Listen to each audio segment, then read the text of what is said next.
All right, everybody. Tonight is the last installment of the different types of chemical reactions that we're going to be learning. Before we begin, you need to make sure that you have your foldable, your purple sheet, and your gold sheets with you.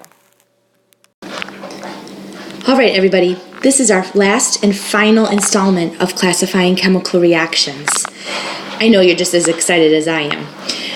Anyways, last night we started talking about redox reactions.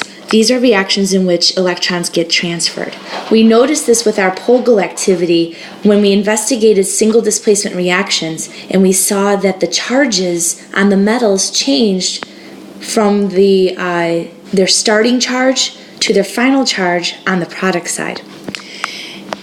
Tonight we're going to talk about the fact that redox reactions actually include 4 types of chemical reactions.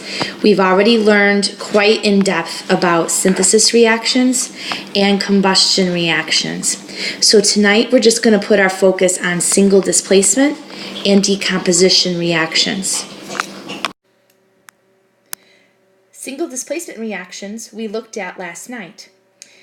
In a single displacement reaction, a single element displaces an element that's already involved in a compound.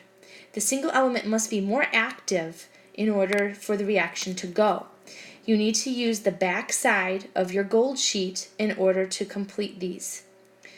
You should have a reactivity series and list of potentials on the back side of your periodic table. If not, I'll show you tomorrow in class. However, in order to know if the element is more active,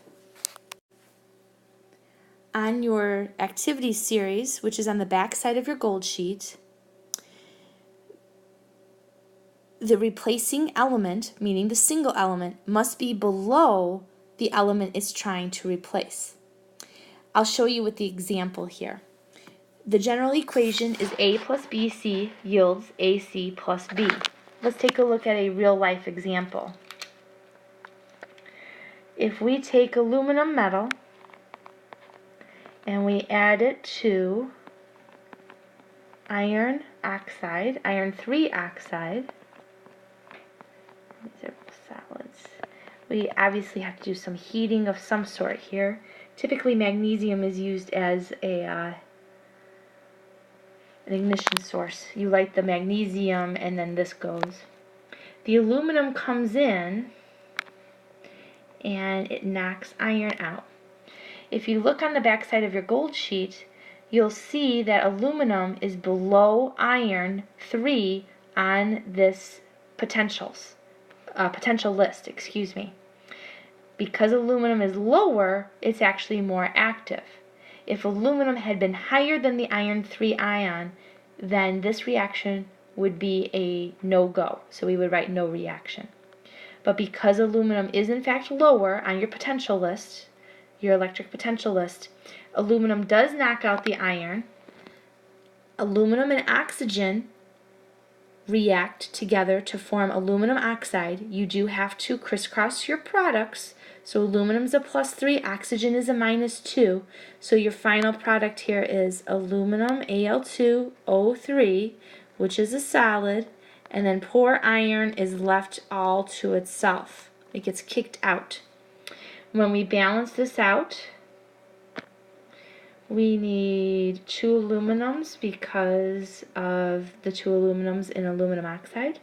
And we need 2 irons in the product side because of the 2 irons in the iron 3 oxide. Decomposition reactions at first glance look very simple. You have a single reactant, it breaks apart into smaller products. You know you have decomposition because there's only one reactant. However, you have 4 different kinds of decomposition reactions that you have to be mindful of. This is what you need to do. Write down the definition of decomp on your decomp tab. You may also include the following, that just AB breaks apart into A plus B as a general equation. But then we have 4 types. So I want you to lift up your decomposition and your combustion tabs. And remember those 4 tabs that you cut we cut the page into quarters. Here's where these 4 decomposition reactions go. Please take a moment, copy down each one, go in the order of elemental, carbonate, chlorate, and then hydroxide. Get all of this written down on your tabs, and then we'll talk about them. All right, let's take a look. Elemental decomposition reactions are the easiest ones to work on, okay? I'm going to slide the chlorate over. Oops, no I'm not. I'm going to slide the chlorate over, and let's take a look at elemental. So this is where a compound breaks up into its constituent elements. So AB literally breaks up into A and B. An example here is water. Water can be electrocuted under a process called electrolysis, and it breaks down into hydrogen and oxygen gas. Of course, you have to remember Rinkelhoff. Hydrogen and oxygen gas are both diatomic when they're in their elemental form. Then you balance and you're done. That's elemental. That one's the easy one, like I said. Oh, no, not that one. Chlorate goes over here. Let's take a look at the carbonate one, a carbonate decomposition. This is where knowing your polyatomic ions makes life easier. Carbonate is CO3 with a -2 charge. When a metal carbonate breaks down, it breaks down into the following 2 products. We form a metal oxide that you have to crisscross the charges on, and carbon dioxide gas. So here's an example. Calcium carbonate will break down upon heating into a calcium oxide and carbon dioxide gas. Please keep in mind that CaO is only CaO because calcium is a +2 and oxygen is a -2. When you crisscross those charges, it becomes 1-to-1.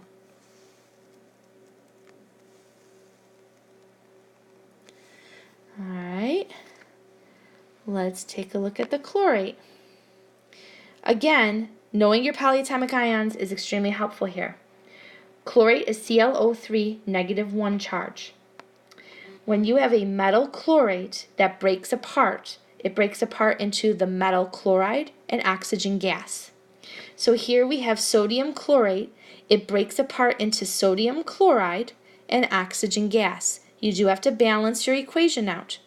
The sodium and the chlorine, when you crisscross those charges, are 1-to-1. Sodium is a +1 charge, chlorine is a -1 charge. When you crisscross that, you get NaCl. We're not just smashing our elements together here, guys, okay? You have to crisscross the charges for each product. Finally, hydroxide. Let's take a look at hydroxide.